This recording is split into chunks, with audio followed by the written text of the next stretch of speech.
सभी को नमस्कार। तो स्टॉप। तो राम राम जी सभी को। हमारा जो अंग्रेजों का नया ईयर है, न्यू साल मतलब नया साल वो आ गया है।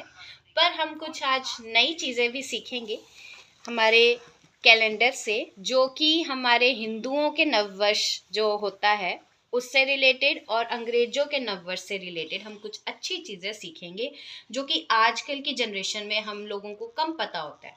तो आप जैसे देख सकते हैं कि यहाँ पर जनवरी 2025, ये अंग्रेज़ों का जो साल है वो जनवरी 2025 है। पर अगर हम यहाँ पर जैसे लिखा है विक्रमी संवत, यानी कि ये हमारे हिंदुओं का जो नववर्ष है वो अभी इस साल क्या है, 2081, 2081 अभी ये चल रहा है। तो यहाँ लिखा हुआ है कि पौष शुक्ल 2 से माघ 2 तक, कि मतलब पौष की जो 2 दिनांक है उससे माघ महीने की 2 तक हमारा ये महीना, एक महीना जो है वो चल रहा है। अब आप इस कैलेंडर में देख सकते हैं कि अगर जैसे हम आज की डेट लगाते हैं, आज है अंग्रेजी महीने की अर्थात से अगर हम देखें तो 3 आज तारीख है। तो 3 तारीख में ये देखिए पौष 20 है आज।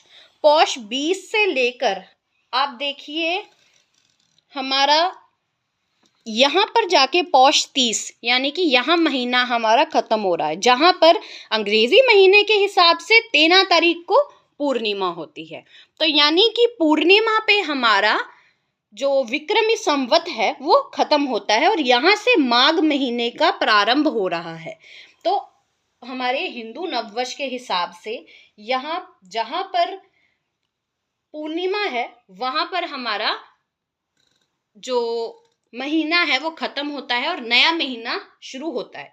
तो इसके बाद हम कुछ और चीज़ें भी देखेंगे कि अंग्रेजी नववर्ष में अमावस्या जो है वो 29 को आती है और संक्रांति वो 14 को आती है।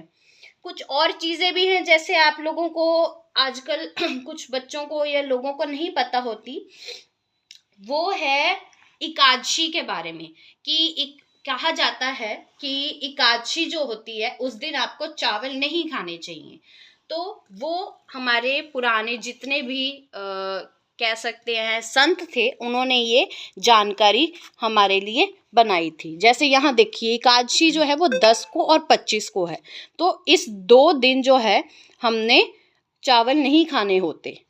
और इसके अलावा कुछ व्रत भी दिए गए हैं, जैसे प्रदोष व्रत वो 11 और 27 को है। फिर गणेश चतुर्थी व्रत